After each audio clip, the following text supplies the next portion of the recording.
Kena se sumle tasi fa mua whangata fa upoe ono.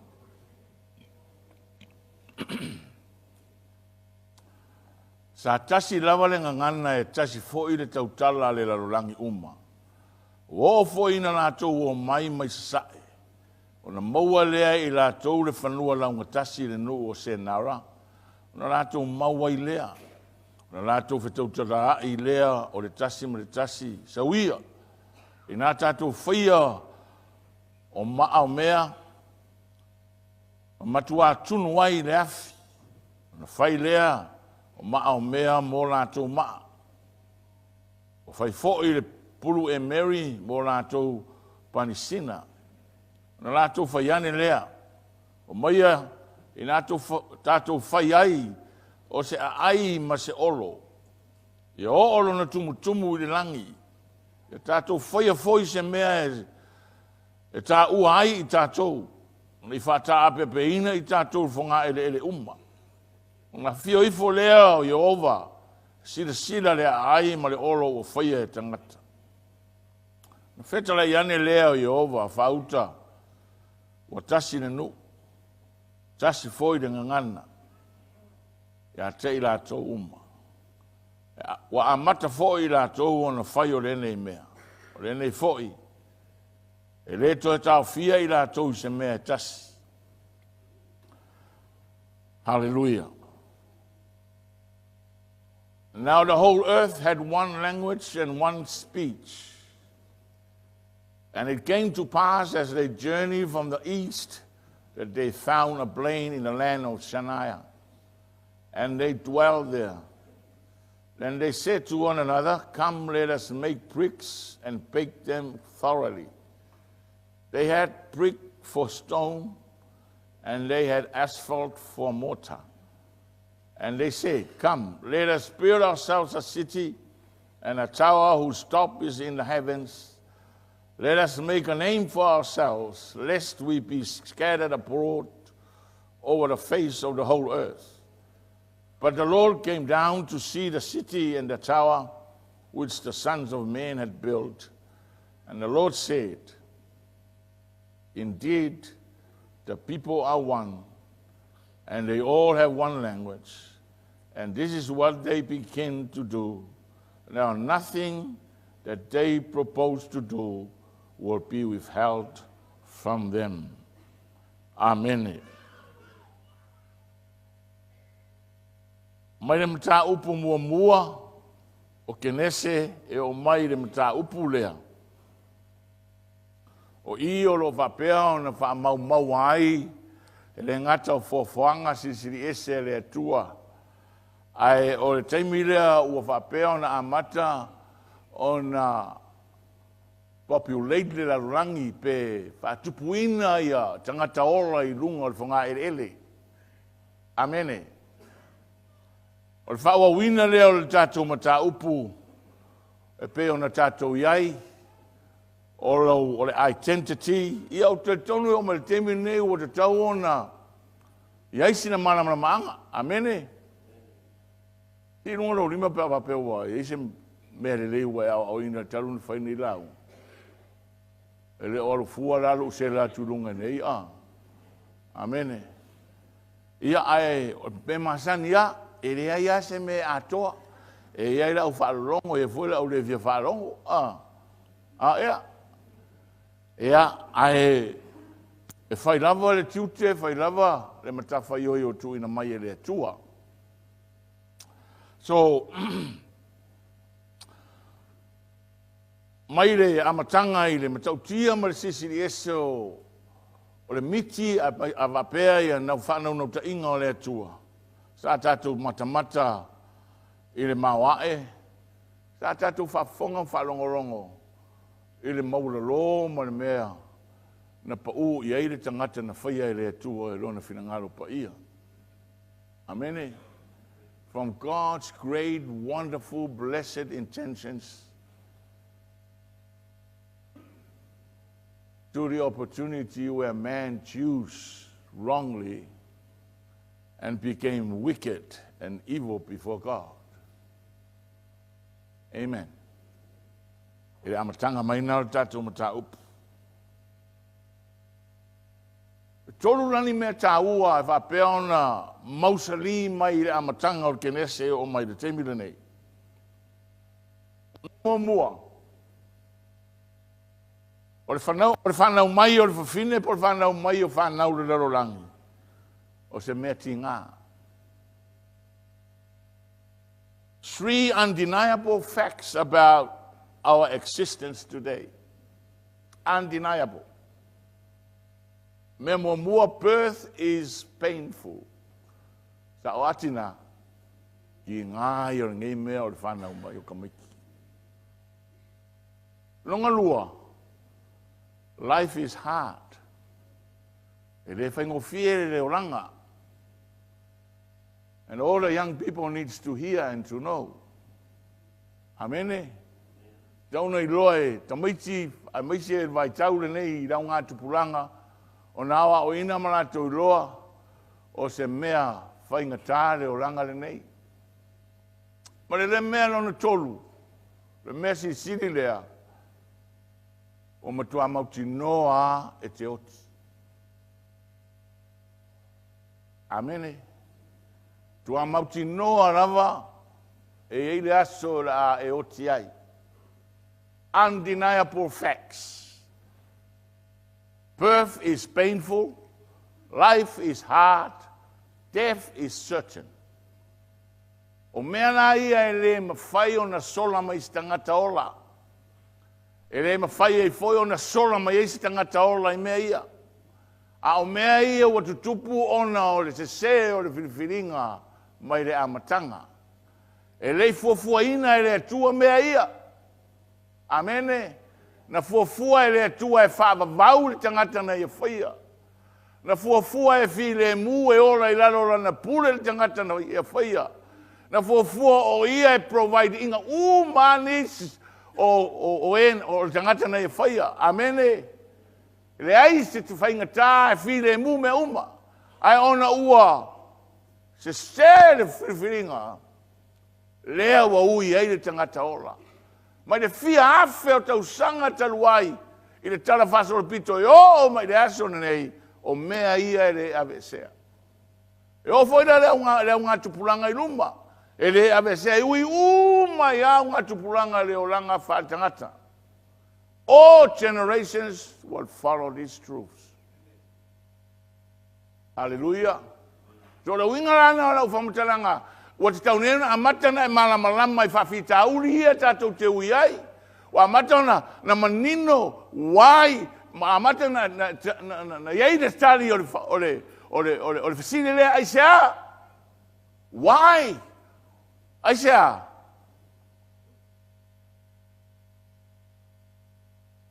O no leo tātou malamalama o consequences umaia, po le taui umaia, o le leo stais.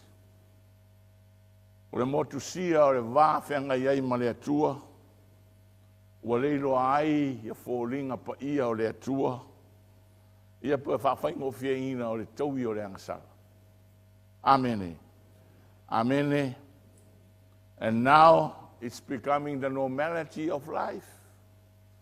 So se pepe e whanau mai e ui ai. So se toi ina ua pula rangoto le soifua na ui mai ai. So se tala vau a whapea o ie pule larangi e ui ai. E ui mai atato.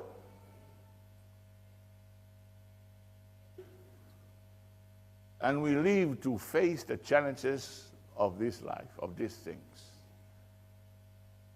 Na umale satalua i le pō, wha umarina le pō, i le mata upuna iwa ina ua, maliusto ina o noa.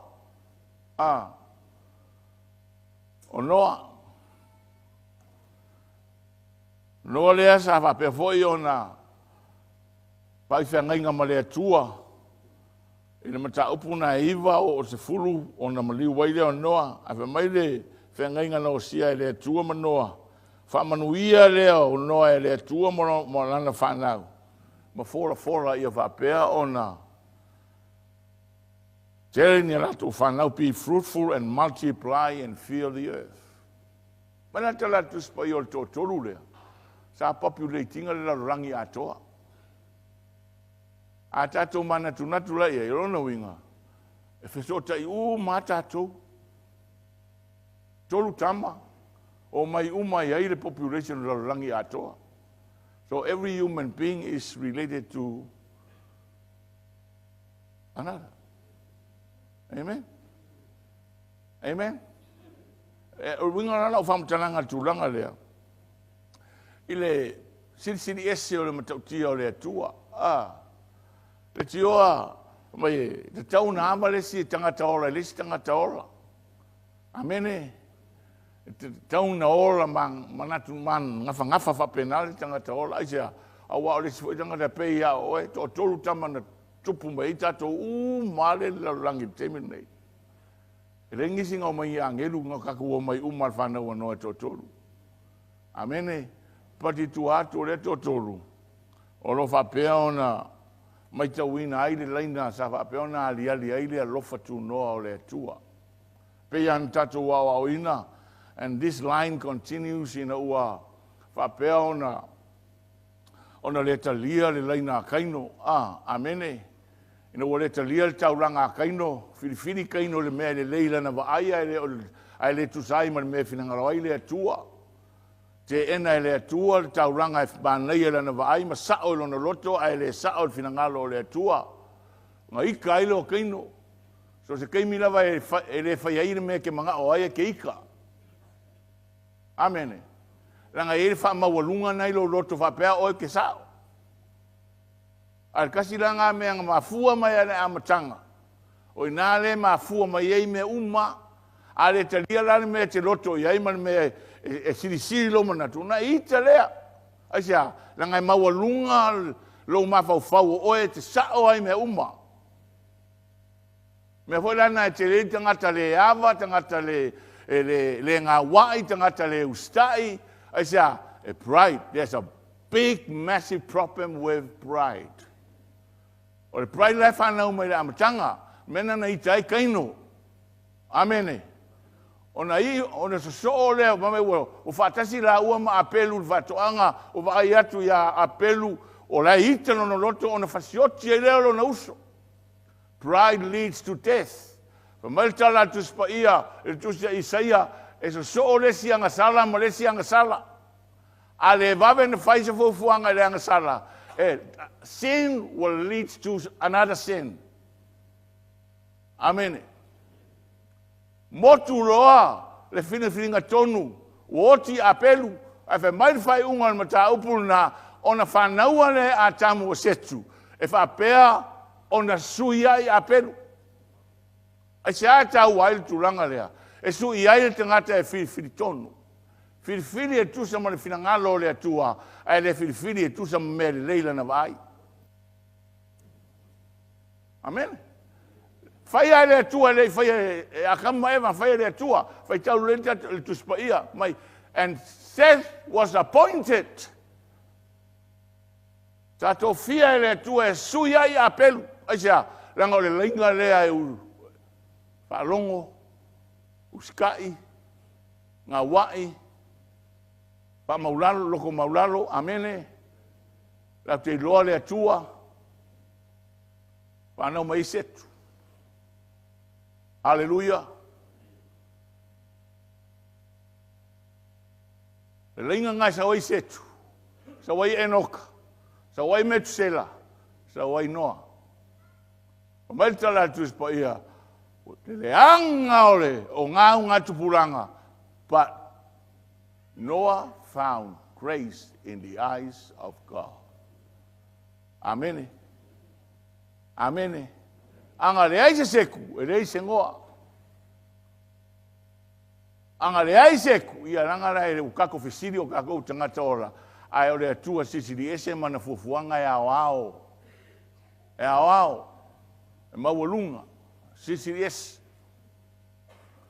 But you will see the line, the sequence there.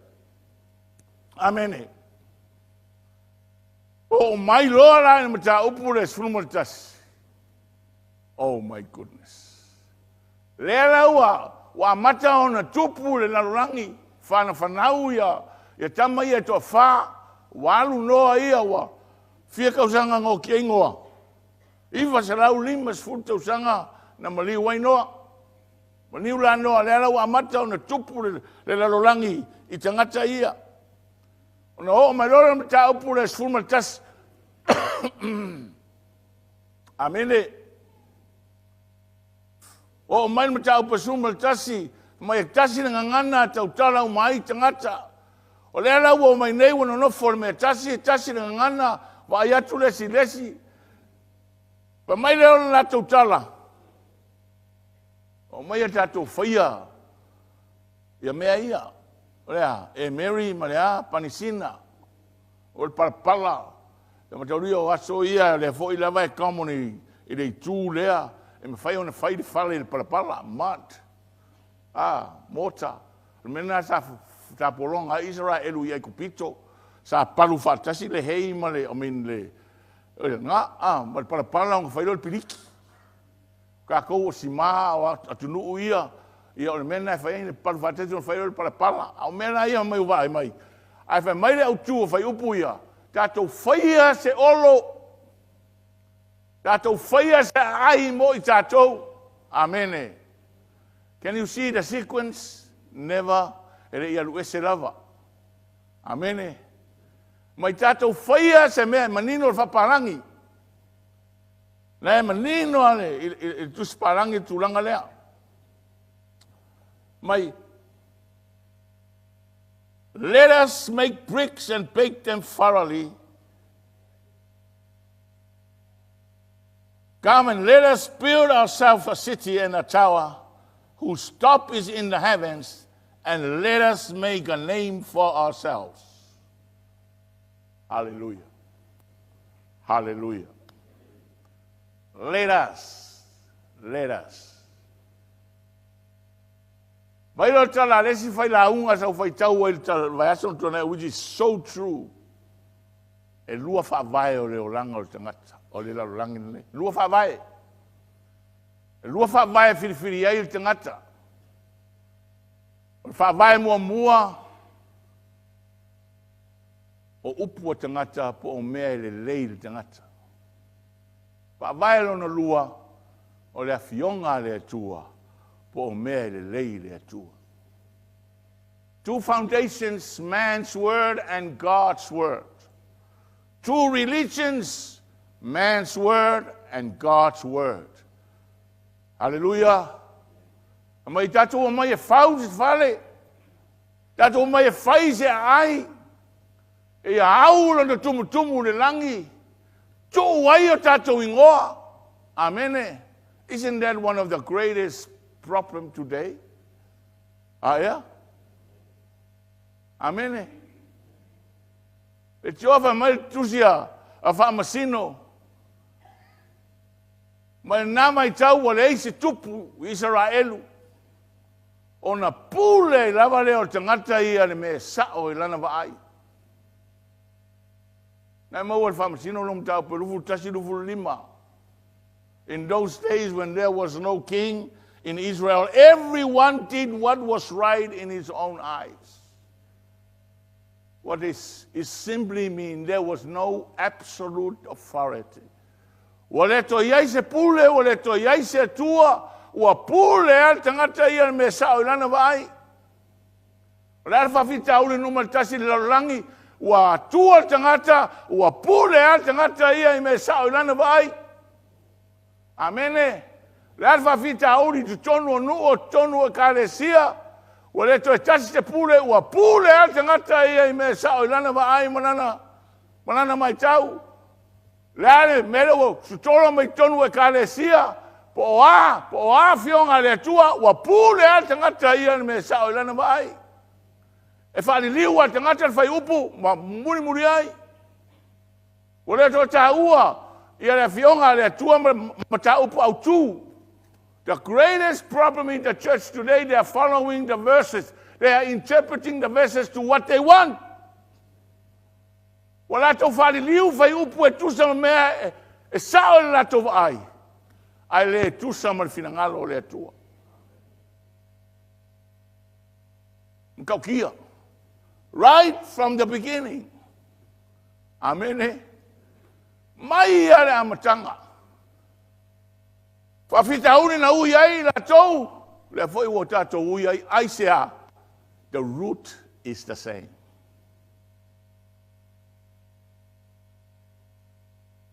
Amen.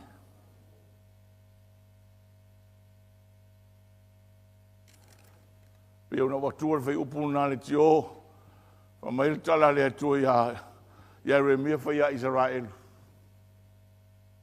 Ele ai se me sili o na mi o le anga le lalolangi le nei. Nai lo le loto o te ngata.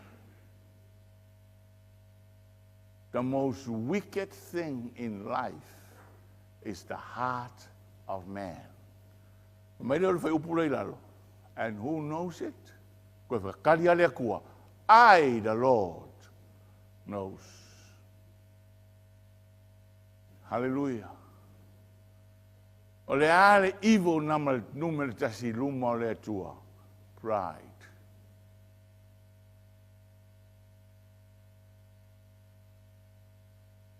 Amen. That's the greatest of all evils.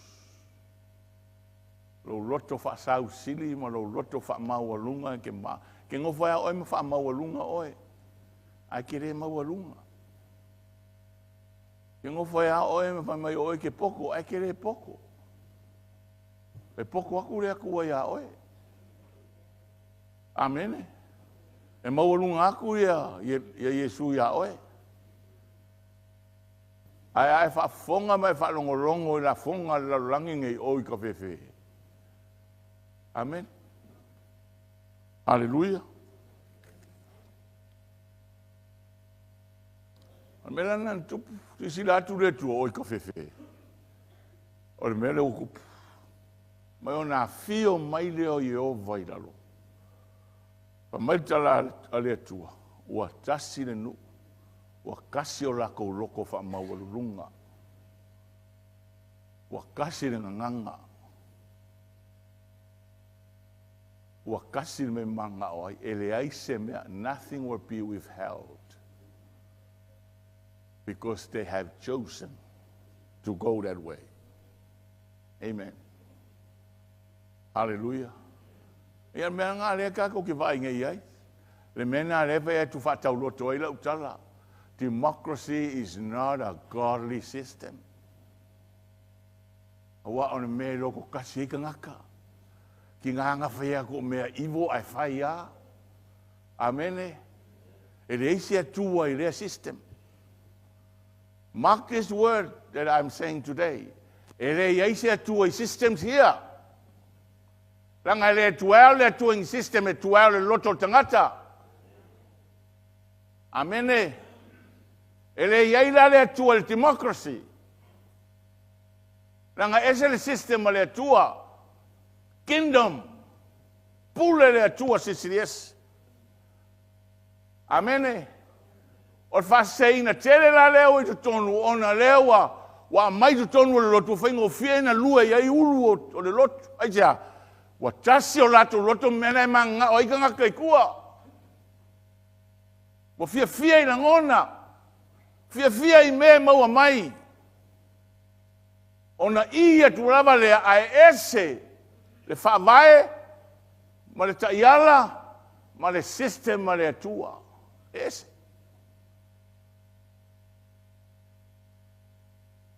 Amen.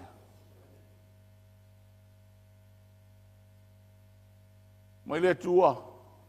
Ale whaia se mere. Oi karof. Ia rea, whauau le tala. Oi nāna whanu numi ai aisa. Mea nga, le matau tia o le uwha mawalunga ma lo uwha sausiri. Ai le ise manga ia ka ua. Kusa o le whaseinga ma kau kia nga. You think you are so amazing. You are nothing. I'm nothing. E twist of a pele ni matusi o le tua mea. E fiu sua se mea. Po lea le tasi, po lea le mea no iai, lana whanu numia, leilo loa uma po fe, po lea me lo tupu. Amen. A le fa pea la tauia, o makua makau ki, a mere la kofai. Whangumia le atua, sui ngangana. Mai leo tala fasol pitu. Ona, o yeila tangata, they went to the east.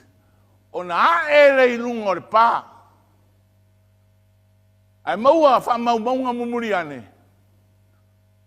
O ina le mafua mai le nuu leo saina. China was right in the beginning of times. O saina la, o nisi ana so sola mai, fe ei mai le panga i papelu, oso i fafo, mau mai ai. O records i ngā whamaumonga o le history. Whape whea nei loa, whai runga ngana. Runga ngana saina e tele mo me o ata. E whamatala ina i ata. Mai la mo le mau tutu. O ke nese mua e o ke nese sfultas. Ma kua i mausa li lava. E whamaumonga ngana saina i ata. Kau kia. So ko ngai makasainga. Masala ko ke mai sainga. Amen.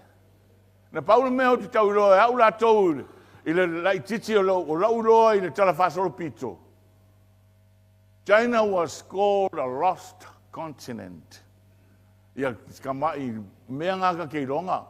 A leo whai kaunga i kuspa ia mwha maunga, ma le history le tuspa ia. China was right in the beginning of times. Ngā anang ko mingisi sainga o ngā ua kupu maika maro o Confucius, o maile i a Buddha, o i nganga a makaile idolatry worship a sainga. But in the history of sainga, it was out of Babel. Whanau mai papelu. Amen. Ia pe wala no fai atua nei mea ele o le talafasol pito. Ale makau kia o le akua. Amene. O le matau tia ma le siri ese o le atua marona mana fuafuanga.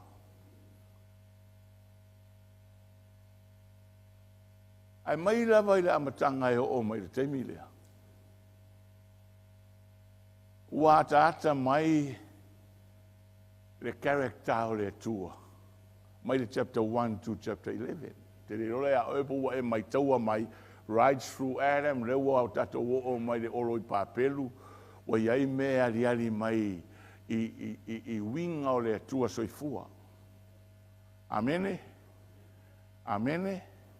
E ui anga le anga le kangaka, e sa whaparepare. E sa? So this morning I just want to park, and this is the main part of the sermon today. Ratatu baba I mea lua, sili mea lua, o lo whapeo nā tangia I winga o le atua mai le amatanga, e o mai le teimi nei, il teimi lea, ma o le la whasolo mai ina ua ia tōwhia Israelu, e a vea maona tangata. Amene. Wai umalore mtau pe sultasi, fili loe le atua Israel. Hallelujah. So right from the beginning to 11, wa tangia winga o le atua. Wa winga, what strands? Wa mea la tatu talanoai. La tatu talanoai le upule o le justice and mercy. God is a God of justice. E pe yara no fai atu pe kele o kaimi. E ro le justice tale a kuarai kai muringu. Aia? O le justice ale atua le tonu langa. Kuspa ia. God is a God of justice and He's a God of mercy. Justice, mai o le upu lea e pei e faa ingoa ina ai le taiala. Justice leads to a principle. Lane principle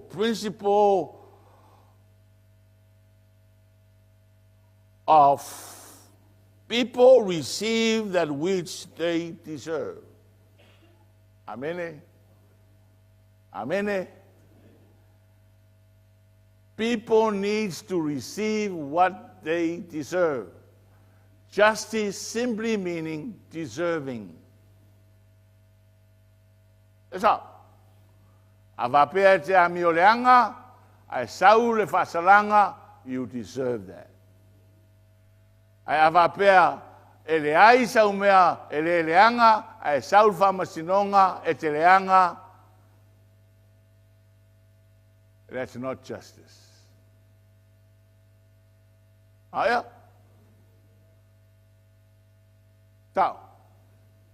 So that's justice.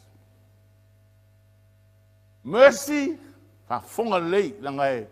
Fe avea ia upui o le mercy, o le alofa, o le grace E fe avea ia te lo tatou pa do taua ia pe a eiloa ia upu e tusai male malona winga. Mercy is compassionate treatment of those in distress, especially when it is within one's power to punish or harm them. Ole mercy.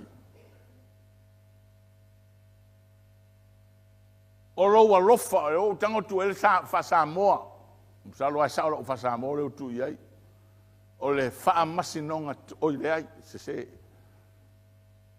O le mercy le o tango tu i lalo. O le wanga lofa. A fa pene o se le pa pule le aonga. Ai wa atore te usanga o a onga lo walo le tongi al pil. Amen. Ona tuli lo lea o le tamaititi. Ai tuli atu ai to tuli mai le ia matua le fai tutoa. Pa mole mole. Ia peto e maua sina avanoa. A o lea la fai se fuafuanga. Amen. O le action la e relay e le pule. O le utoe talia ina. Ai fai le fuafuanga. Amen. That's what you call mercy. O le ia te oe le capacity. O le ia te oe le avanoa. Tuli ai. Se longa kongi mai piri ai sa. That's justice. Huh? That's justice. Justice is ke le ko ya onga se ku kongi ngai ko sa fai le I. O le mercy. O le ia ke oe le mana po le power e fai unga nai le to sa ula onga. Ai wa e anga lofa. Ku ia le avangoa. Ai fai se fofuang. Amen. Wa va ira le ai o se mercy ke le o ko wolang.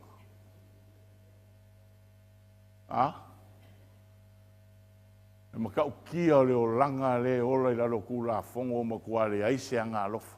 Nga maua fasala, maua kuli, maua fasala, maua kuli. Ai se justice in the eyes of man. Ai anga le ai se mercy. Pape ngi wa le ai malala.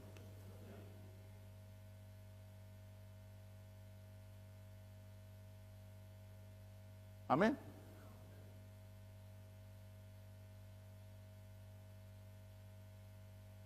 O films po au tu ia o mata upu a mata ia o le tuspa ia. O le atua o le whaamasino tonu. O ana whaamasinonga e le se. O ana whaamasinonga e sa o noa. O le atua na whaia le langi ma le langi o le atua e anga alofa. Amene. E ia te ia le pule oti ai e whaavavau. Ai na tua manoa.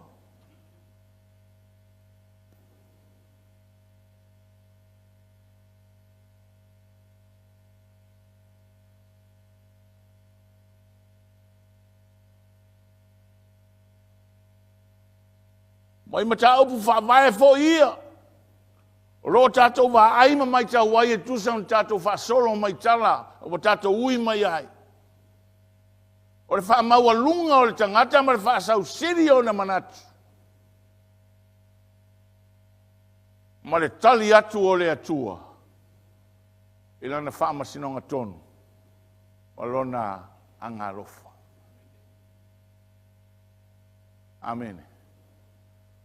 E kaunga isi amenge. Isi a oe lea o au lea. Ka kouia. Ke maka wha maulalo mai au ko kongu ngai maka ukia. E taun tatou aleluia ka kouia. O le tatou wha maualunga. Ma le tatou wha sausili. A e tali mai le tua e nana wha masinonga tonu. Ma lona anga alofa. That's who we are.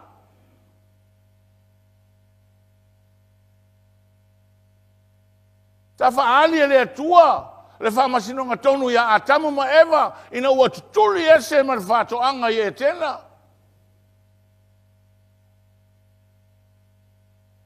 Ma whai atu ia la ua i ei le aso e oti ai. E le o le whaavau. Patan sau nia e ia. Le ufi mo la ua. E ala le ufi nga e o ma le keimini nge im whainga vea ma ufi o. Amen. Tuli ese ma le whatoanga. Whatau nu le oti. Ai ufi le toto le tauranga.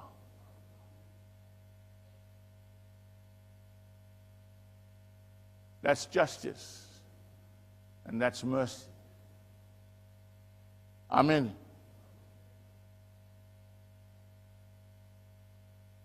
O mai le whamasinonga tonu ia kaino.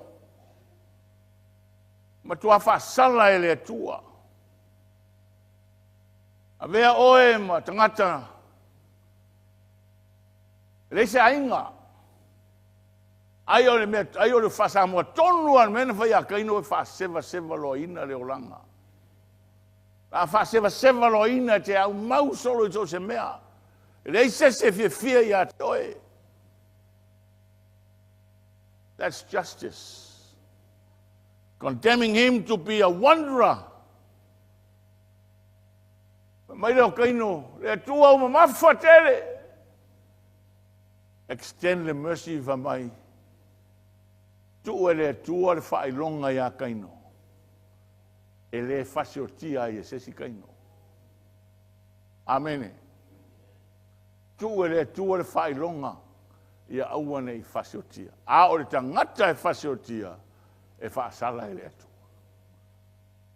What a merciful God.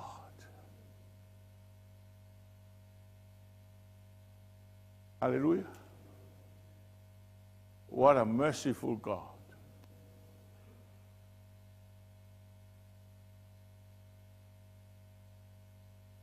He showed justice to Cain, condemning him to be a wanderer, but mercy in placing a mark on him so that no one will kill him.